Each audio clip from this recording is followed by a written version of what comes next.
Buenas noches, buenos días. José Israel Cuello siempre es bienvenido, siempre es mencionado. Se cotiza caro, hay que decirle que uno lo quiere mucho. Sagrada se encargó esta vez. Y en toda esta jornada de análisis del movimiento estudiantil dominicano y del análisis de lo que fue la UAS, que creo que eso es una de las conclusiones, Sagrada, que la UAS ya no va a volver a ser lo que fue.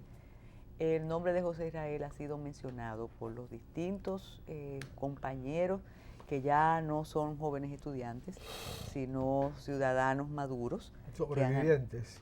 Que han analizado todo ese proceso. Han desfilado muchísimo, ese es el tema que escogió Sagrada para esta parte del año, en Memorias para la Historia. Sagrada.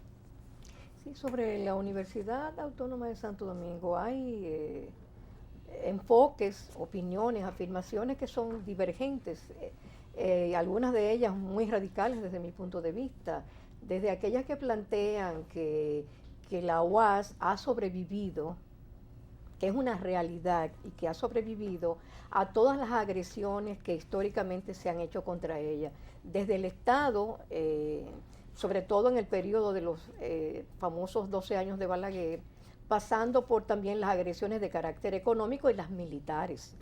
Incluso dicen algunos de los articulistas y algunos de los que son generalmente egresados de la UAS, que la UAS está colocada como la universidad más importante en materia de su calidad, tanto en la cantidad de materias que da, en la infraestructura, en los aportes a la investigación científica, en la descentralización y en la equidad y el acceso de la gente pobre a ir a la universidad, que tiene 17 centros regionales que recorren casi todo el país.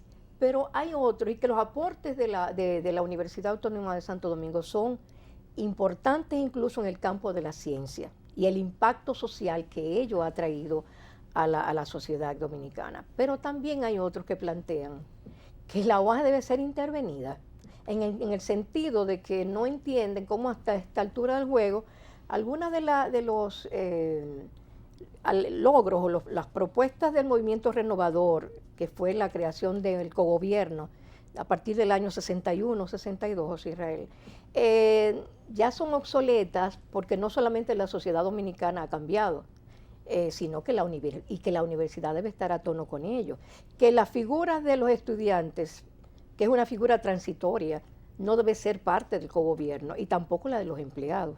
Y decir que la universidad no es un referente ético porque ha sido también tomada por los partidos políticos, que son los que deciden la vida del día a día de la universidad. Sobre estas cosas vamos a conversar con José Israel Cuello, que ha sido de los entes más importantes de la década del 60, sobre todo con relación a la fundación de Fragua y del movimiento renovador y de la FED. Bienvenido, José, con el cariño de siempre. Gracias, Sagrada y Carmen, por su invitación. No soy tan difícil, nunca he dicho que no. Es verdad, es verdad.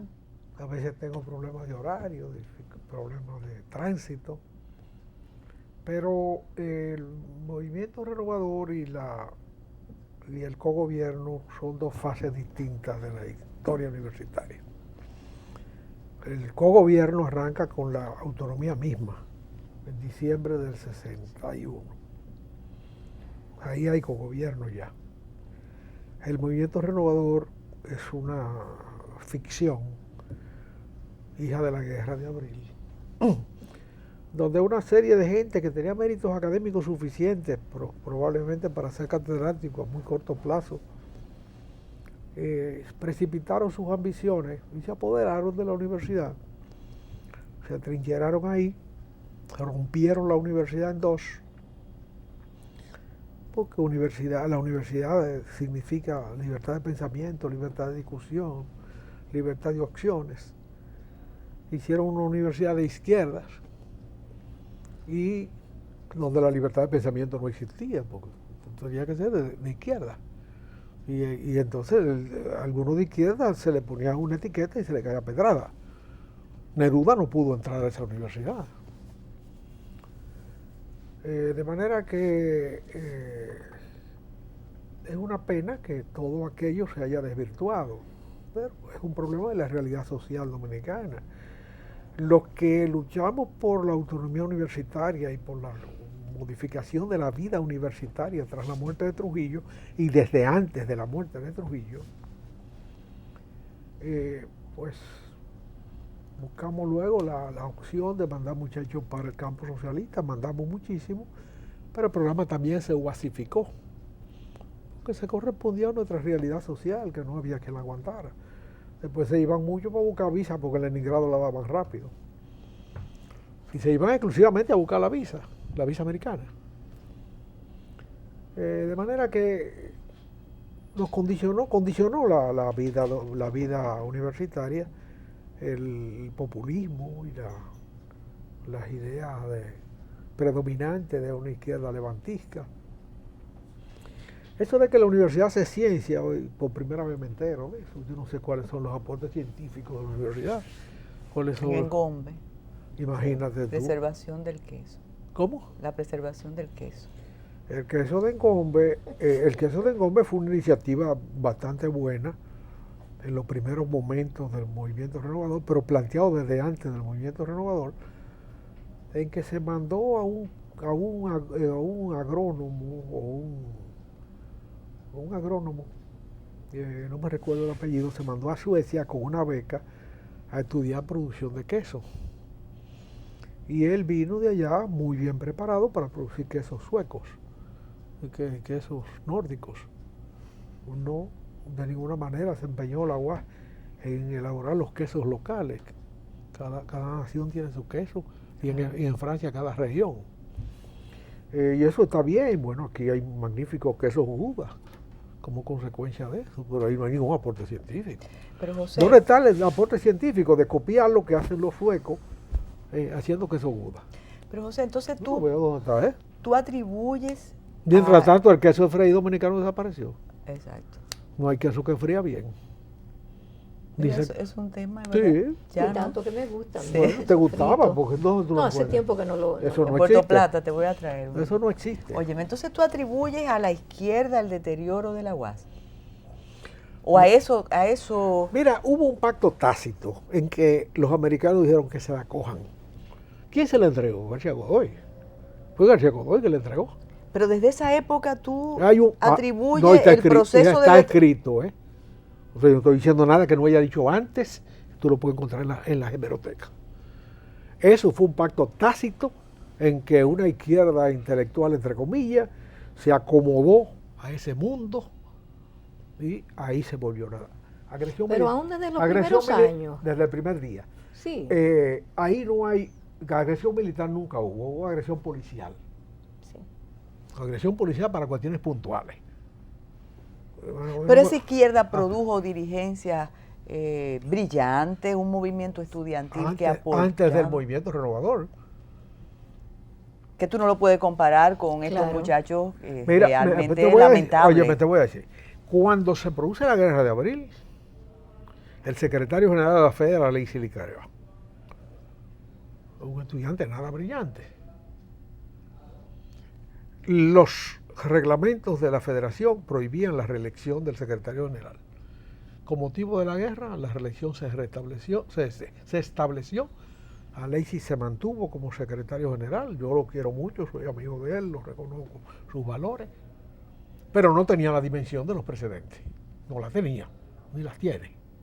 Y a partir de ahí se llegó a tener como secretario general a un agente del DNI,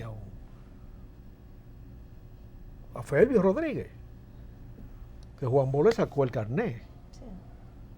O sea, no nos perdamos, eso fue un tollo de proporciones gigantescas y ahí, por ahí ha pasado de todo. El de ahora tiene, ¿cuántos son? 32 años. Exacto.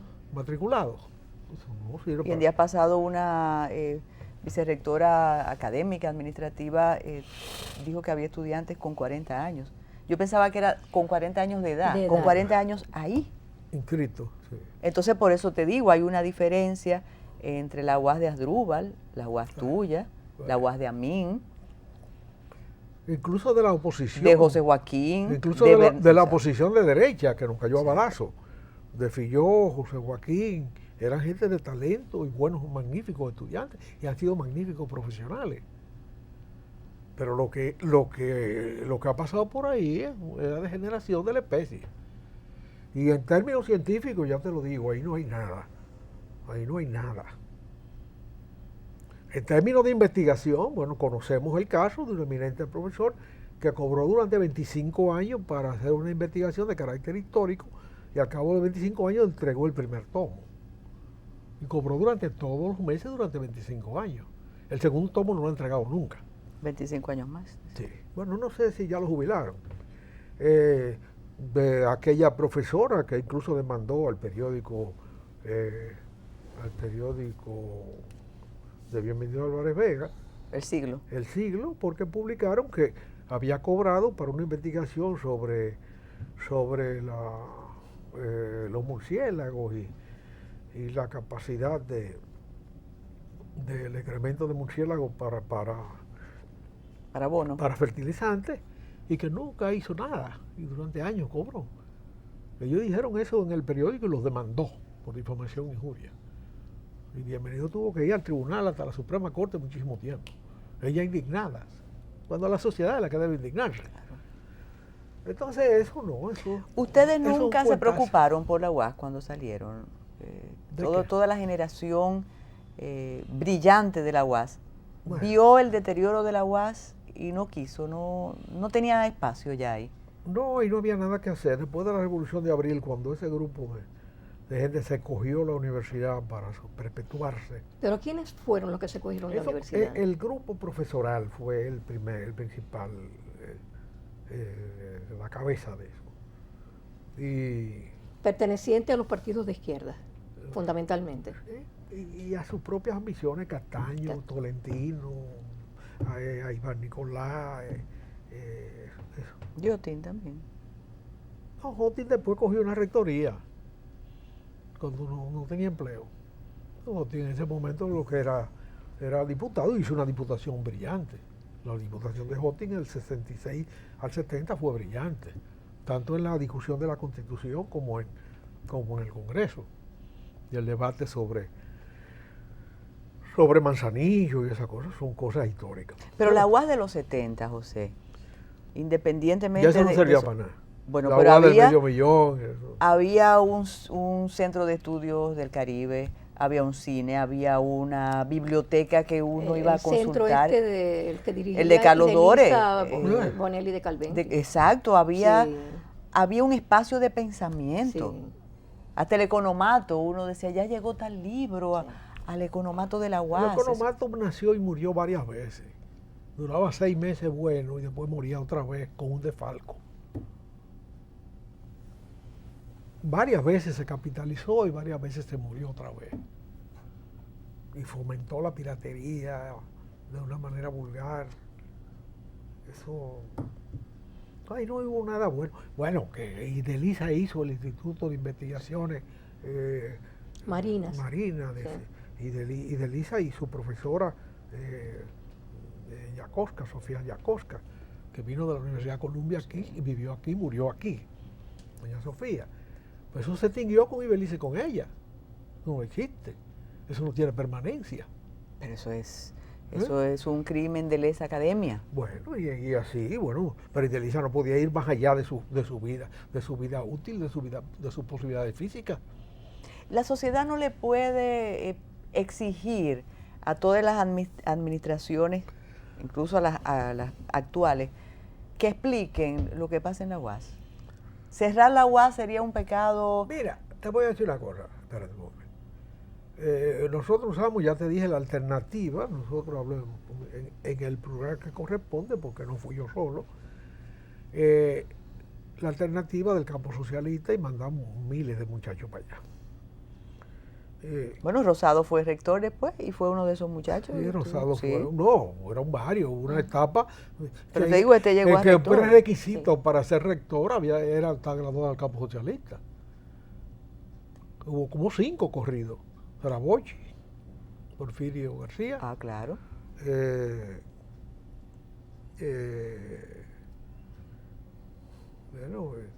Rosado, como 5. Ahora se me van los nombres, se me olvidan hasta los nombres de mis hijos. Son un poco hijos míos esos muchachos. No me acuerdo. Pero yo no quiero creerte, y ahí Sagrada debe recordar las otras participaciones aquí, que tú piensas que después, a partir de 65, ya la UAS estaba agonizando. El Chino Ferrera nos instaló en la Facultad de Economía a vender frito verde y cosas de esas, en el hall de la Facultad de Economía. Y a piratear libros. Y libros pirateados. Y a hacer otras cosas. De todo. En la imprenta. No, ahí pasó de todo. Sí, pero de todas maneras, como que cuesta, José Israel. Que vamos a hablar de la utopía. Entonces sí, no.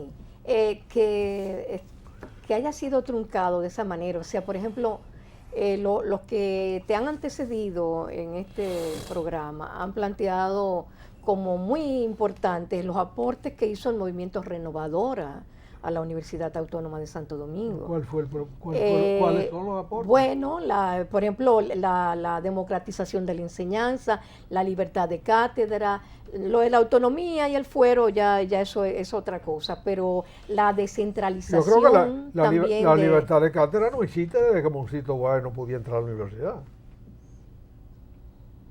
Y desde que se calumnió y se le dijo trujillista, cuando está preso tuvo el área de Trujillo. ¿Qué libertad de cátedra? ¿Cuál libertad de cátedra? La libertad entre ellos.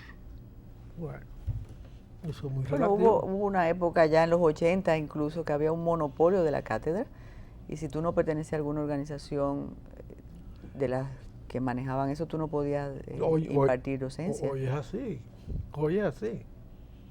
Y entonces uno tenía que dar clases en las universidades privadas porque era pequeño burguesa, y el salario mejor es en la UAS que se paga.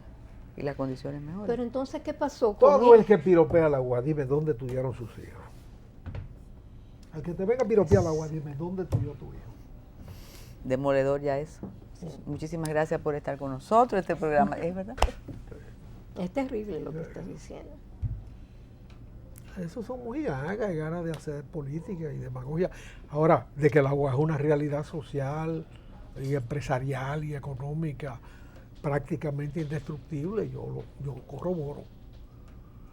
Es una manera de vivir, es una manera de ser, es una manera de hacer. ¿De la jerarquía y de los estudiantes? Todo el conjunto es un conjunto que tiene sus perspectivas propias, muy distintas al origen de ese movimiento, al origen de la autonomía del fuero. Pero ese es. Y esa gente tiene ya su realidad en el cuerpo judicial, tienen su realidad en el cuerpo médico, tienen su realidad en las ingenierías, tienen su realidad en la fabricación de quesos. La tienen, es una realidad. Pero mira, con la las que dos convivimos. queremos que tú hables de la historia, pero lamentablemente tú no puedes comparar un egresado de la UAS con un egresado de cualquier otra universidad privada, incluyendo las pésimas. Sin embargo, ellos insisten que sí. ¿En qué sentido? En la calificación. Sí. Pero tú mencionas dos profesiones que todavía, medicina, ingeniería, la forma de comunicarse un egresado de la UAS es realmente lamentable. Incluso no creo que existe cátedra en creol y hay egresados que no manejan el español. Oye, pero que te vengan a hablar de investigación científica, dile que digo yo, que en la UAS enseñan reflexología los domingos por la mañana. O sea, masaje en los pies. Sí. Esa es la democratización de la enseñanza universitaria. Hacemos una pausa, regresamos.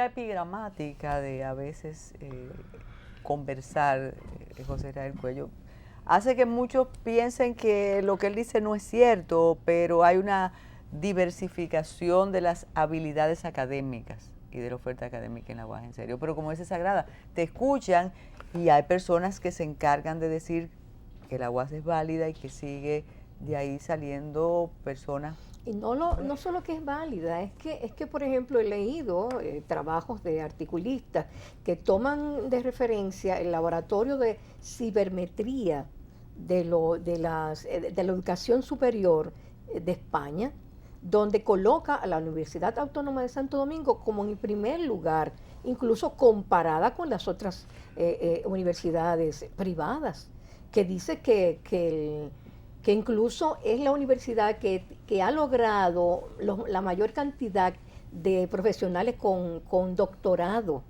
y que tiene una diversificación Pero dime que es fuera de aquí, carreras. porque los doctorados aquí son un poco como la reflexología, sí, y no solo en la UAS. Doctorado. Tú sabes que la maestría, y maestrías aquí. las maestrías se hacen aquí 6 para 6. ¿Cómo es eso? 6 maestrías y 6 aspirantes a maestro. Entonces uno forma 5, el otro forma 5, el otro forma 5. Y si fueran 3 como la trinitaria. Y se otorgan el título, o 7 para 7. Hay una universidad aquí. Yo le temo privada, mucho a esas maestrías de la Oh, pero imagínate, hay una universidad privada aquí que el rector te dice tranquilamente que todos sus profesores tienen maestría. Sí, porque ahora es un requisito. Sí, un requisito. Entonces tú le preguntas, pero ¿de qué universidad? ¿Dónde hicieron la maestría? No, allá mismo. Aquí, sí. No. Pero entonces, José Todo eso se ha llenado de mentiras, todo eso está lleno de mentiras, pero bueno, es una manera de vivir para los profesores, para los estudiantes. Pero eso es perverso. Lo de los empleados en el consejo universitario, eso sí es del movimiento renovador. Sí. Eso sí es parte del movimiento renovador. Óyeme, ¿de dónde? ¿Para qué? ¿Cómo? ¿En qué sentido tú hablas de empleados en el consejo universitario? Hombre, no. Pero yo no quisiera, y vamos a tratar de lograr la historia, que tú nos sugestiones y comenzar a hablar de todo eso que sabemos.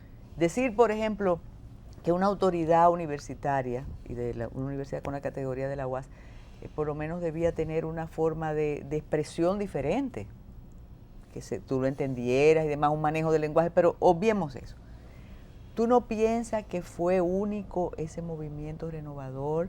De ese movimiento sale la Universidad Nacional Pedro Enrique Ureña, se expulsan unos profesores, se llenan las cátedras de la UAS, de la excelencia académica de entonces. ¿Eso fue ficción? Mira, la expulsión de los profesores trujillistas era una necesidad en el momento inicial y un poco respuesta, porque tú puedes buscar ahí los decretos de Balaguer de diciembre, a partir de mayo del 61, expulsando de la universidad a Marcelino Vélez Santana, a Marullo Amiama y a toda una serie de gente por su participación en la muerte de Trujillo. Los trujillistas comenzaron la patada. Entonces, cuando se creó el primer consejo universitario, que lo componía, el primer consejo provisional universitario lo componía el doctor René Puig Benz, que tú conociste. Perfectamente. Un hombre odontólogo de una honorabilidad ilustre. absoluta. El profesor Castaño, el profesor Froilán Tavares, y había 2 estudiantes, era Asdrúbal y Sacón del Mayor. Bueno, ahí se planteó ese problema de la destrujillización en ese consejo. Y se sacó. Pero René fue de los expulsados. Después, en la otra, en el otro inning, en el de renovador. ¿Tú te das cuenta? Y Froilán también. ¿Verdad? Fue después. Sí, en el renovador. Ese fue el primer momento. Y se expulsó ahí a una serie de gente, la mayoría de los cuales estaban fuera de la cátedra. La mayoría de los cuales eran catedráticos titulares, pero no estaban en ejercicio de la cátedra. Porque estaban en el cuerpo diplomático, porque estaban en la actividad trujillista administrativa muy intensa. Y en definitiva, el título de profesor era muy honroso, pero los monumentos eran muy bajos. Eran 10 pesos por hora que les pagaban. Ahora todo el mundo... Pero en esa época no era un buen salario. 10 pesos no es dinero nunca en la vida. Un guardia ganaba 27. Por eso. Por eso y... Bueno. Entonces, cuando ese movimiento expulsó una serie de gente. Ahora bien, después, eso pasó sin mucha bulla, fue un grupo reducido. Y naturalmente se reincorporaron los que Balaguer había expulsado. Entre ellos, que lo había expulsado a José Fernández Caminero, que acababa de salir de la cárcel, a Cristóbal Gómez Yagüel, a dos o tres que acababan de salir de la cárcel. Bien. Eso era eminentemente político. Lo otro fue eminentemente sectario. Después, un buen día, ya establecida la autonomía universitaria, establecido el cogobierno, una tendencia política muy rebusera, que tenía mucha fuerza, sobre todo en la Escuela Normal de Varones, se aparece sacando a Moncito Báez de la Facultad de Ingeniería por Trujillita. ¿Qué pasaba? Había una discusión sobre el problema de el currículum de la universidad en general, que había que modificarlo, con los currícula, y el tema fundamental del examen de admisión versus la preparatoria. Tema evidentemente académico. Porque evidentemente tú no podías dejar que todo el que venía de la escuela normal entrara a la universidad. Porque no tenían formación. Que eso todavía se discute. Bueno, eso está pendiente. Bueno, ese tema se estaba discutiendo incluso con la asistencia de un eminente profesor norteamericano, Atkins, creo que se llamaba, no sé, más o menos así. Es un tema eminentemente académico. Moncito Báez, que era un gran educador, uno de los profesores más excelsos que ha tenido este país, en una materia sencilla que era la que enseñaba, no era tampoco una materia muy difícil, la topografía. Moncito era decano de la Facultad de Ingeniería, ganado por votación unánime de la Facultad de la de Trujillo. Un día que se creó un vacío por la renuncia de un profesor Pellerano, Moncito, que había estado preso, los estudiantes impusimos que fuera el decano de la facultad, en la era de Trujillo. Bueno, en la transición Moncito decano de Ingeniería. Y jugaba un papel porque fue profesor toda la vida, incluso de la escuela normal. Y en el consejo universitario era una posición muy beligerante, un hombre acostumbrado a discutir libremente las cosas. Entonces se inventa que Trujillo viene una turba a sacarlo de la universidad. Ah, no hubo una notificación. No, una turba de muchachitos de la escuela normal. Organizado por uno cuyo nombre no quiero decir. Y ahí se armó una pelotera, estamos hablando del gobierno de Juan Bosch, que se cerró la universidad. Y se sacó a Moncito. No, por la sacadera de Moncito, la universidad se cerró. En eso se produce el golpe de Estado, pero inminente el golpe de Estado, y en esa situación, en esa coyuntura, es que se produce el golpe de Estado. Bueno, hubo balacera, hubo una cantidad de locura alrededor de esos temas. De un tema puramente académico llevado a un tema de secta y de discusión política y de calumnia. Porque eso de que Moncito era trujillista era una calumnia. Bueno, pero se agregaba a la lista a Carlos Sánchez Sánchez, a dos o tres más que no se habían sacado en la primera jornada.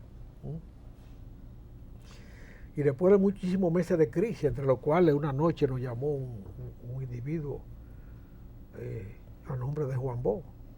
Yo no sé si era verdad. Nos llama a su casa, era un bochista indiscutiblemente, joven, estudiante de ingeniería, a ofrecernos unas armas para que resolviéramos el problema. A la izquierda.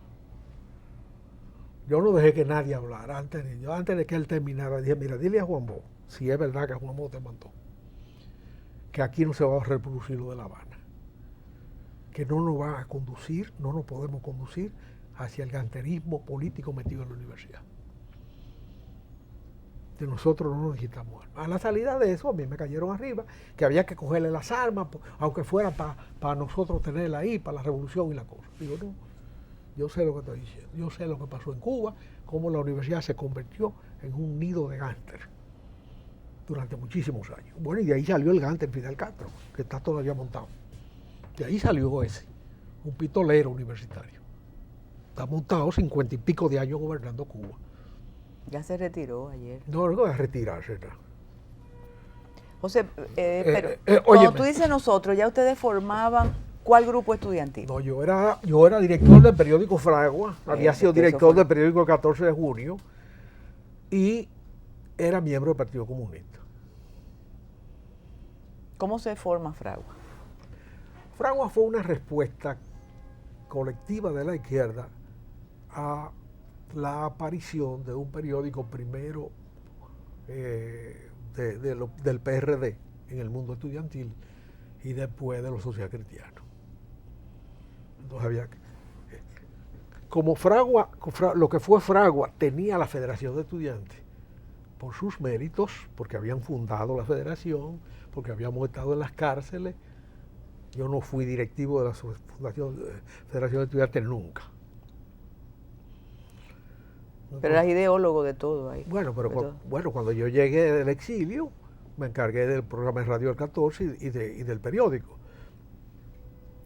Y cuando salí del 14, porque eso no lo arreglaba nadie, me reintegré a los estudios en la universidad y poco tiempo después formamos Fragua. ¿En qué año fue eso, José Israel? Fragua sale en febrero del 62. Febrero del 62. Inicialmente yo ni siquiera figuraba como director.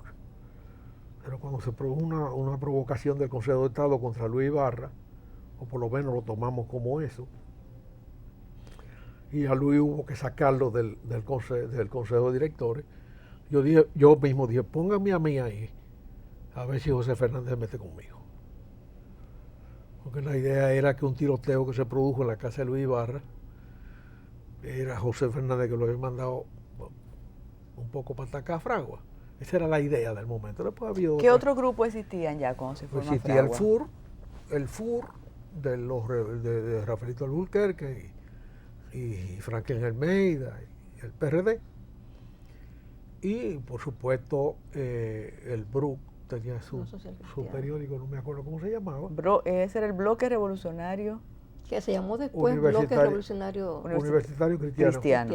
Pero no solo Social Pistola era. Eso mismo. Sí, son los orígenes. Eso mismo, sí. El que hacía ese periódico fundamentalmente era Cholo Brenes. Ese era el que hacía ese periódico, pero era el de los socialcristianos. El de los socialcristianos. Sí. Pero tú te fijas, independientemente de lo que tú has dicho, estamos hablando de grupos estudiantiles, con periódicos, con ideas, con proyectos, con programas. Sí. Tenemos que hacer una pausa.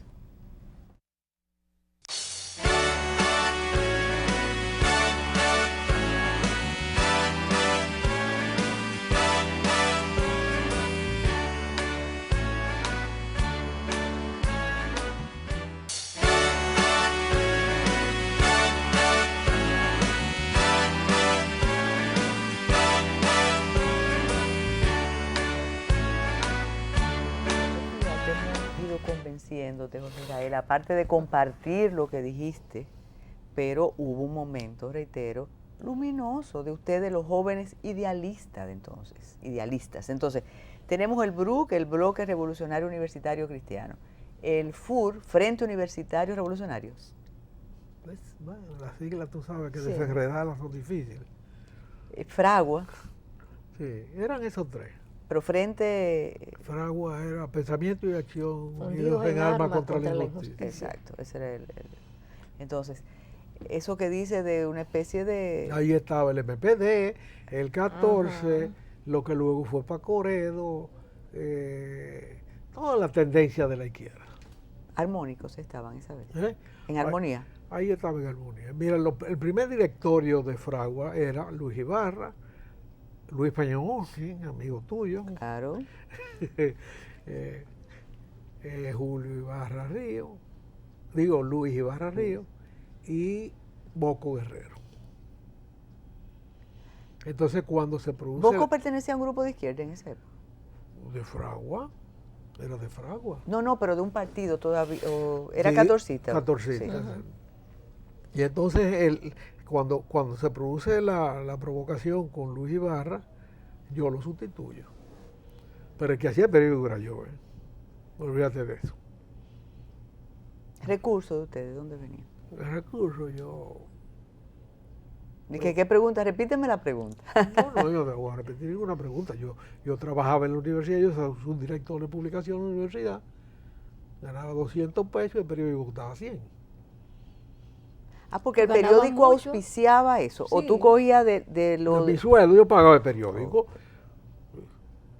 Y se pagaba un local en el edificio Vaquero, donde todos los domingos nos reuníamos en asamblea libre, todo el que quería iba a discutir el periódico y después nadie hacía nada. ¿Se vendía o se...? Se vendía 5 cheles. Pero naturalmente había Estos gente, muchachos oyen había 5 gente que daba cheles y un peso, creen. pero valía 90, 100 pesos en la Nación imprimirlo. Era una economía barata. Óyeme, y entonces en La Nación lo dejaban ustedes imprimir. Ustedes llegaban No, y... pues estamos hablando de la Nación, ya muerto Trujillo y ya, Ah, bueno. y ya cambiada la cosa, ¿tú entiendes? Sí, pero como que eran unos muchachos que llevaban un periódico. Sí, ahí se eso. publicaba el del FUR también y el de los social cristianos. Porque el periódico estaba abandonado y triste ahí y había que producir unos pesitos que sea para el administrador meterse en los bolsillos.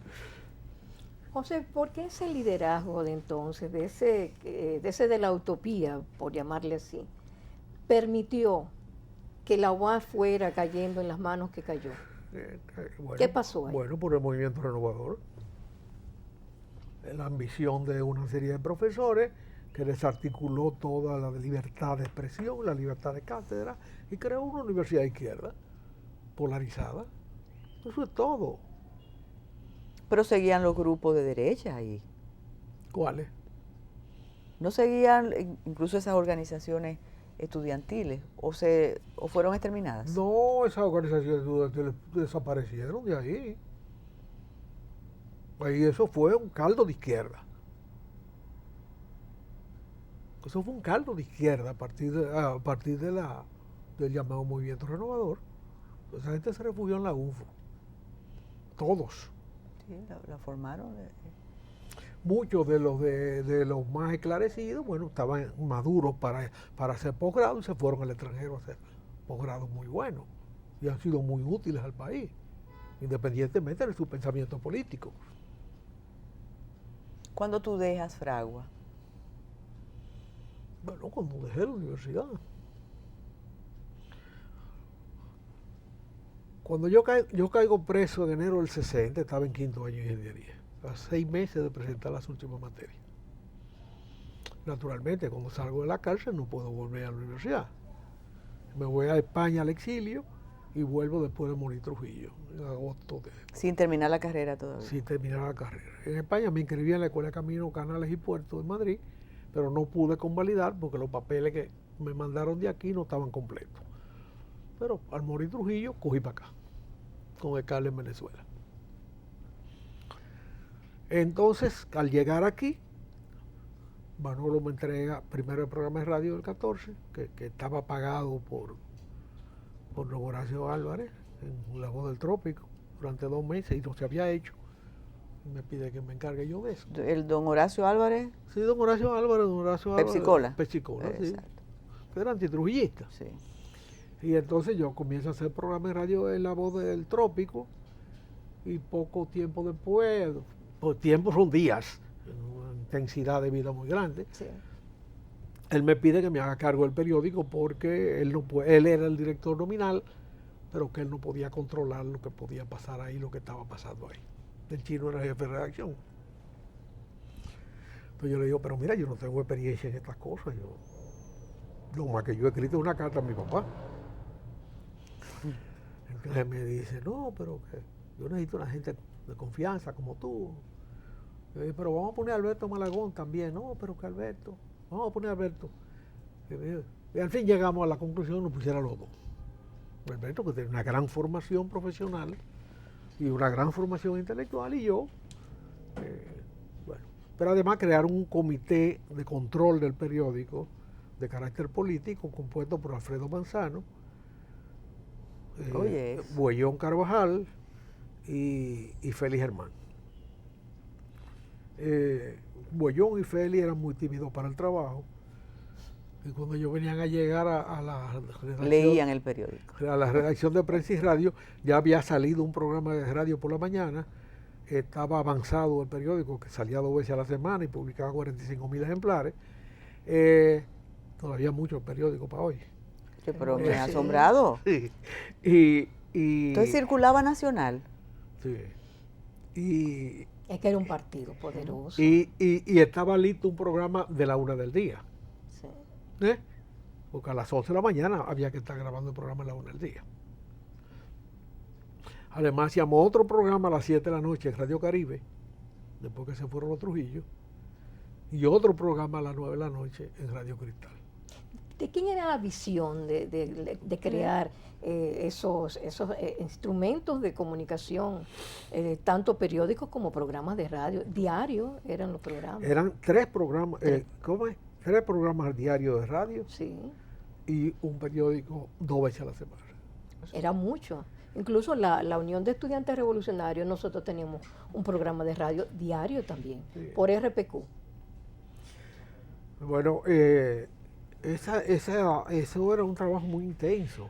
Ahora, ese trabajo tan terrible de prensa y radio fue creando una polarización el 14 de junio que dio lugar a una crisis que se personalizó entre Alfredo Manzano y Manolo Tavares.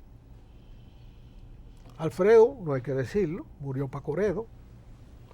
Alfredo era un hombre irascible, difícil, pero un hombre trabajador como yo he conocido pocos, muy talentoso como he conocido pocos.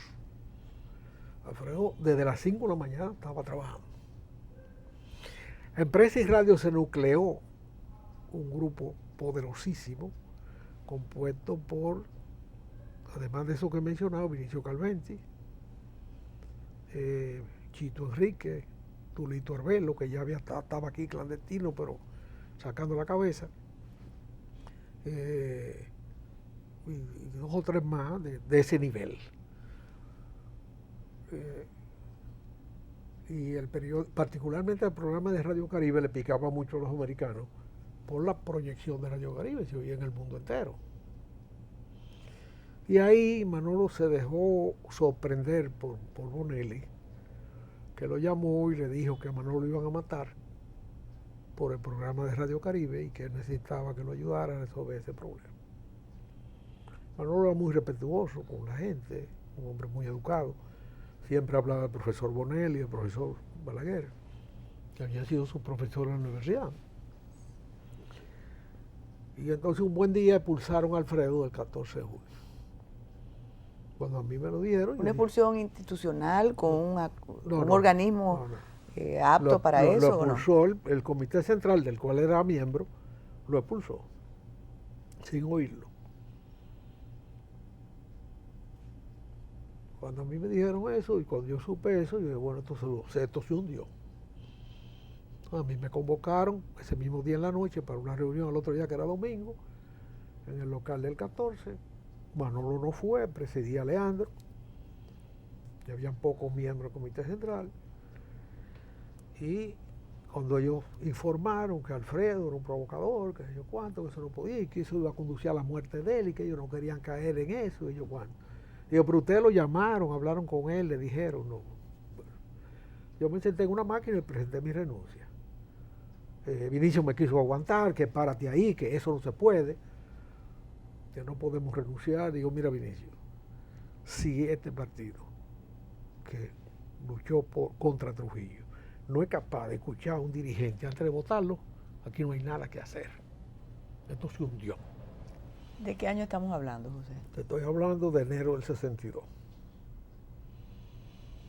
En enero del 62. Había otro conflicto que fue muy crudo, cuando nos llegó al periódico una nota de Higüey de que Viriato en una reunión había dicho que se iban a convertir en partido político. nosotros publicamos una nota que debimos consultar con el Comité Central, lo admito, en el periódico diciendo que en definitiva si Unión Cívica se iba a convertir en partido político, ellos tenían perfecto derecho a eso, pero que nosotros llamábamos a nuestros militantes a definirse entre Unión Cívica y el 14, porque se había puesto casi como requisito para ser del 14 que se fuera de Unión Cívica. Recuérdate que en el primer directorio de Unión Cívica aparece Viriato de presidente y Manolo de vicepresidente. Sí. Y eso no se había definido. Pero además, don Chichi Alburquerque, el papá de Rafaelito, Fernández Caminero, Ramón Cáceres y otros más eran catorcistas y cívicos. Y comienzan a llegar muchísimas renuncias al 14, como es natural. Los cívicos estaban en el poder y estaban dando empleo. Y comienzan a llegar. El Comité Central se asustaron con ese asunto. Eran muchas renuncias. Y las relaciones con Alfredo, que yo entendía la cabeza de todo aquello, y no era verdad que fuera Alfredo hiciera toda esa cosa por su cuenta, lo discutíamos y lo analizábamos en sus consecuencias, pues acentuaron la diferencia y facilitaron la crisis que Bonelli o estaba enterado o coincidencialmente la aprovechó muy hábilmente. ¿Por qué? Cuando le dice eso a Manolo expulsa a Alfredo y al otro día nuestra renunció, eso es el lunes, eso es el domingo, yo renuncié. El resto no renunció. El lunes, una redada masiva de todos nosotros. Yo me quedé en mi casa, me quedé en el país porque llegando a mi casa había un carro de la policía y seguí. Y me he metido de aquí nada más para allá por unos días. Hugo Tolentino, que era parte de ese grupo, y Vinicio, fueron, por ejemplo, a la policía a reclamar sus derechos. Y, sí. Entren ahí, cerraron la puerta y terminaron Opa Loca. Y de ahí en París. Ahí expulsaron creo que 14 o 15 personas que pudieron venir al país después cuando Juan Bosch era presidente. Pero ahora cuando tú haces esa mención, tú sabes que se ha dicho muchas veces, incluso se ha escrito, que a Manolo prácticamente lo combinaron a irse a las escarpadas montañas de Quisqueya. ¿Tú crees eso? Bueno, yo he oído eso, que cuando cuando nosotros salimos del 14, uno porque lo mandaron para el exilio, otro porque lo votaron como Alfredo, y otro porque renunciamos, el periódico se debilitó muchísimo. Entonces asumieron la dirección Félix Germán y Bollón, y terminaron haciendo el periódico en La Nación, ya La Nación en Mano Bonillita. Ay, mi madre, hacemos una pausa y regresamos. Sí.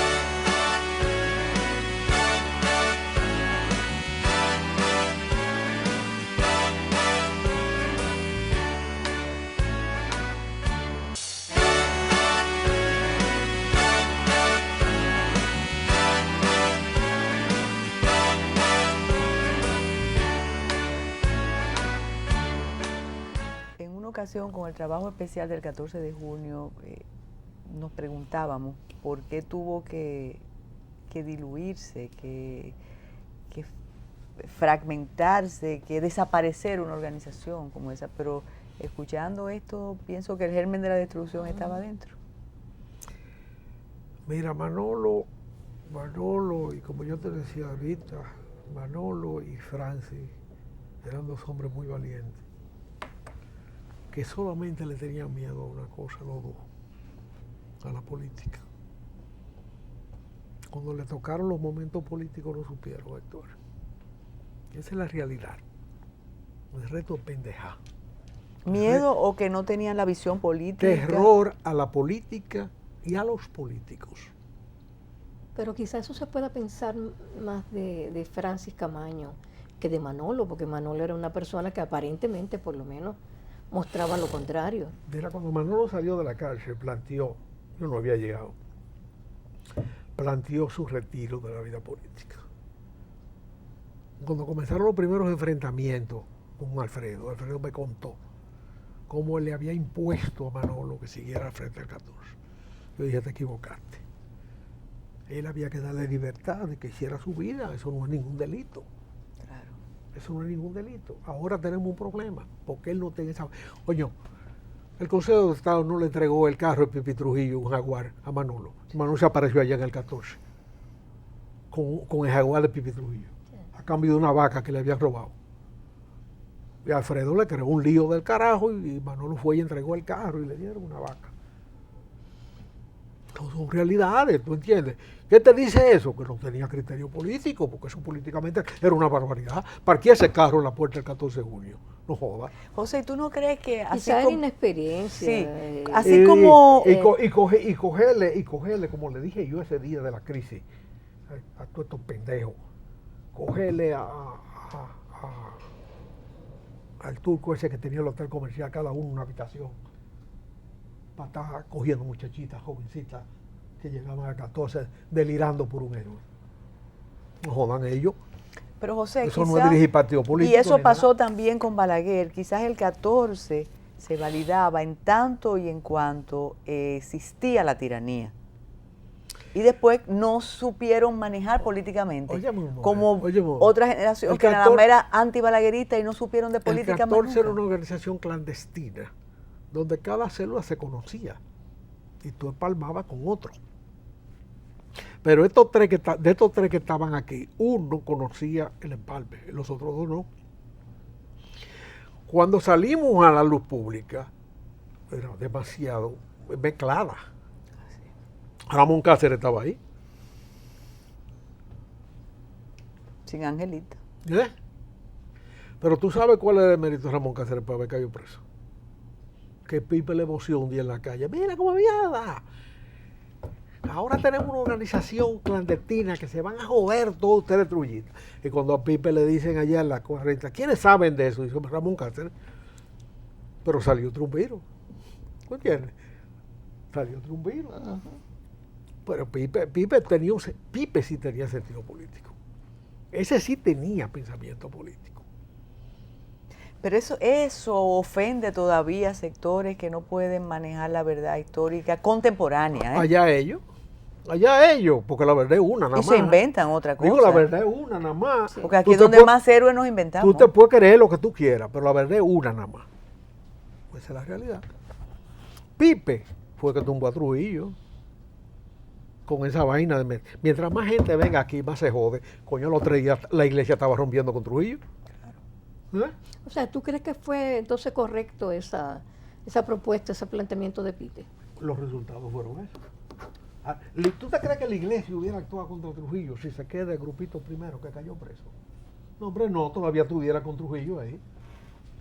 Falta mucho todavía para contar. Muchísimas gracias, buenas noches y buenos días.